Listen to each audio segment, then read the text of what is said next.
दोस्तों, एक बार एक गुरु अपने शिष्य के साथ कहीं से गुजर रहे थे। चलते चलते वो एक खेत के पास से गुजरे। खेत बहुत अच्छी जगह पर था।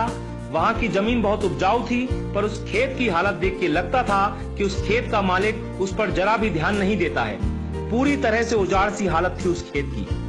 खैर, दोनों को बहुत प्यास लगी थी, तो वो खेत के बीच में बने एक टूटे फूटे घर के सामने पहुंचे। दरवाजा खटखटाया। अंदर से एक आदमी निकला। उसके साथ उसकी पत्नी और 3 बच्चे भी थे। सभी फटे पुराने कपड़े पहने हुए थे। गुरु ने पानी मांगा। उस आदमी ने उनको पानी पिलाया। फिर गुरु ने उससे पूछा कि भाई साहब, आपके पास इतना बड़ा खेत है, ना वहाँ पर कोई फसल है, ना फलों के कोई पेड़ हैं, आखिर आप अपना गुजारा करते कैसे हैं? आदमी ने जवाब दिया, जी हमारे पास एक भैंस है, वो काफी दूध देती है, उसको बेच के कुछ पैसे मिल जाते हैं और बचे दूध का सेवन करके हमारा गुजारा चल जाता है। चूंकि शाम काफी हो गई थी, तो गुरु और शिष्य ने रात को वहीं रुकने का तय कर लिया। आधी रात को जब सब गहरी नींद में सो गए, तब गुरु ने शिष्य को उठाया और कहा कि चलो चलो, हमें अभी यहाँ से निकलना है, पर जाने से पहले हम उस आदमी की भैंस को पहाड़ से गिराकर मार डालेंगे। ऐसा करने का शिष्य का जरा भी मन नहीं था। उसे यह बहुत गलत लगा, पर वो गुरु की बात को टाल नहीं सका। तो वो भैंस को मारकर रातों रात वहां से गायब हो गए। ये बात शिष्य के मन में बैठ गई थी। 10 साल के बाद वो शिष्य एक सफल आदमी बन गया, तो अपनी गलती का पश्चाताप करने के लिए और उस आदमी की मदद करने के लिए अपनी कार से उस खेत के सामने पहुंचा। पर वहां उसने देखा कि उजाड़ खेत एक शानदार फलों के बगीचे में बदल चुका था। टूटे फूटे घर की जगह एक शानदार बंगला खड़ा था। जहां एक अकेली भैंस बंधी होती थी, वहां कई अच्छी नस्ल की गाय और भैंसें बंधी हुई थी। शिष्य ने सोचा कि शायद वो परिवार अपनी जमीन किसी को बेच के कहीं चला गया है, और ये सोचकर वो वापस लौटने लगा, तो उसे खेतों में वही 10 साल पहले वाला आदमी दिखाई दे गया। शिष्य उसके पास पहुंचा, बोला, शायद आपने मुझे पहचाना नहीं, 10 साल पहले मैं आपसे मिला था। फिर वो आदमी बोला, नहीं नहीं, ऐसा नहीं है, मुझे याद है, आप और आपके गुरु आए थे। उस रात को तो मैं कभी भूल ही नहीं सकता।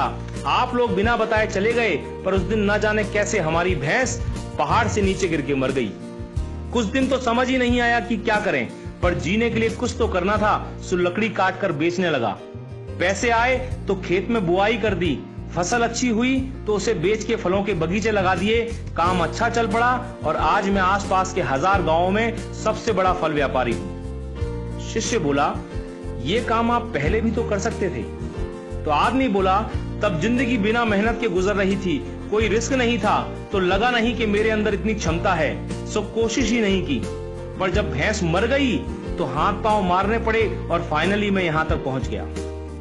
दोस्तों, कई बार हम भी परिस्थितियों के इतने आदी हो जाते हैं कि उसी में जीना शुरू कर देते हैं, चाहे वो कंडीशन कितनी भी बुरी क्यों ना हो। यहाँ तक कि हम अपनी नौकरी से कई बार इतनी नफरत करते हैं, पर फिर भी उसे पकड़े पकड़े जिंदगी बिताने लगते हैं।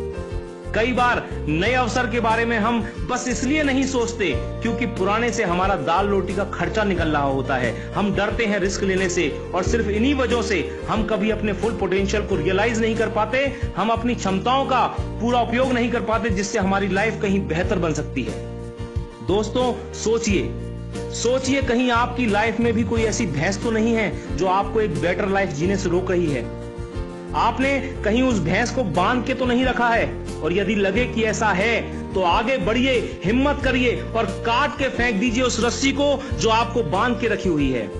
दोस्तों, आपके पास खोने के लिए सिर्फ वो एक भैंस है, यानी जरा सी चीज, पर पाने के लिए आपके पास सारा जहान है। Sky is the limit. मैं शैलेंद्र सिंह, आपका दिन शुभ हो।